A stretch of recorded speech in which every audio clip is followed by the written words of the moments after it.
Okay, now that we've discussed, or that you've been in class to discuss how to find the slope of secant lines, right? We're going to talk about those tangent lines. Remember, what we had done is we had approximated on a graph how to find the slope of a tangent line by taking the secant points and putting them very, very close together, right? So two secant points, right? If you were to think about a graph, 2 points that were like right next to each other, connected, is going to be a good approximation for the tangent line, right? Now, think about your formula. You have change in y over change in x, right? We need 2 points, but we're only given 1 point. But we could take 2 points once again that are very close, right? If we did like y2 minus y1 or x2 minus x1, as long as this number on the bottom was very small, right? Like the difference between those two was very small, so that basically the difference between x values shrinks to 0. Now, not exactly 0, but near 0, right? And then this top number would actually tell us our slope. So that's what we want to do. And how we actually do that is there's this formula where we actually take the limit.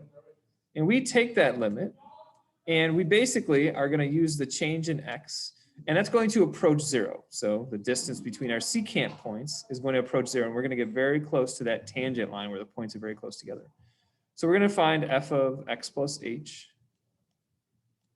minus f of x. So basically, these are our 2 y values, one of them being f of x, and the other one being like f of x plus a little, like if x was just a little bit bigger, but barely bigger, right? Almost like not bigger, right? X is going to approach 0. So not only do we have the x values that are very close, we have the subsequent y values that are also very close to each other according to those x's, right? So now this is what we're going to use. Let's star this. And this is going to give us the slope of the tangent line, and this is known as the derivative. We're going to find that derivative. Okay, this is our derivative formula. So let's go ahead and let's find some things real quick. First thing I'm going to do is we're going to find f of x plus h, and we're going to find f of x on their own independently by plugging in our x value, which in this case is x equals 1. So we're going to plug that in to either one of those x's. So we're going to have f of 1 plus h, and we're also going to have f of 1. Now remember, what is our f formula? It's right here. So for f of 1, that becomes easy. We're just going to plug in 1 exactly where x is, and solve it. 1 times 1 is 1, and we take the minus sign as negative 1. Great. I have found f of 1. Now I got to find f of 1 plus h. This is a little bit more difficult, right? So now this time, instead of plugging in 1 for that inside those parentheses with the negative and the squared, we're going to plug in 1 plus h. We can't plug in this 0 yet. And the reason being is basically, if I were to plug in this 0 for each of these, we basically end up with 0 over 0, the indeterminate form. So we're going to go through this process where we actually plug in and find h at the very end, or plug in for h at the very end after we've factored something out. Anyways, here's what I've done. I plug in 1 plus h in for this formula right here. I'm going to square it. Now, how do I multiply that? Use a box method. So I'm going to do 1 and h times 1 and h. 1 times 1 is 1. You can use FOIL as well. 1 times h is 1h or h. 1 times h is 1h or h. And h times h is h squared. Put them all together with our negative on the inside. We got h squared plus 2h plus 1. All right. And that's kind of all of what we have. And we can actually simplify that a little bit more. Negative h squared. Distribute that negative 2h minus 1. So I got these two things, right? Basically, f of x is this, and f of x plus h is this right here. So now, after I plugged in 1, we're going to put those back into our formula. Okay, so rewrite in our formula. Okay, so let's see. Our formula here is limit as h approaches 0. So remember, we're trying to shrink the distance in between. Sorry for this h. And f of x plus h, we actually already figured out here, is negative h squared.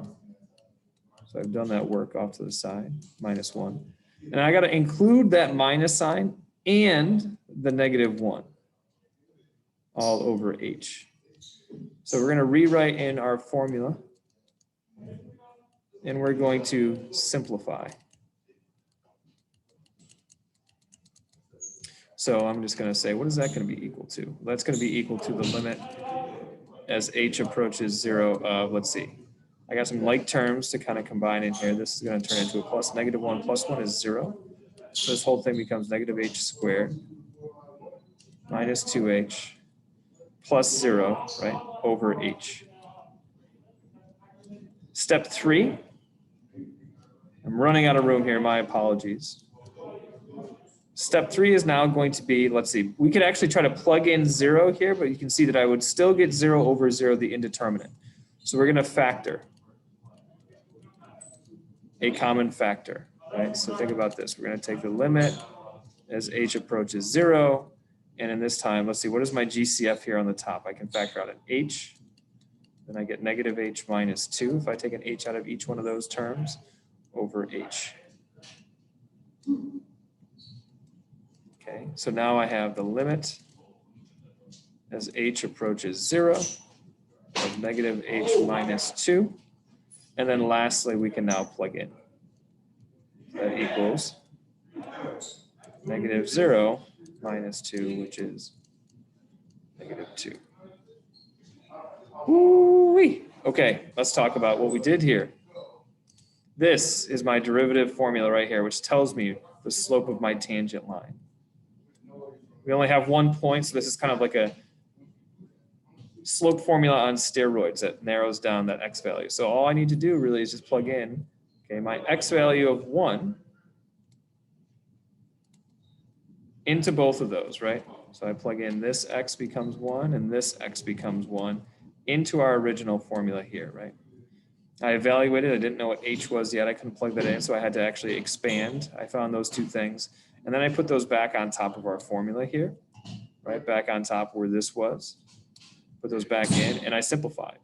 Now before I plugged in, I actually factored out an h, and then I plugged in my 0 into that last h right there. This is my negative 2. This is my slope here. And this is my slope of my tangent line, right? Remember, that's what we're trying to find, which is the instantaneous rate of change. It's going to slope of negative 2. How pretty is that?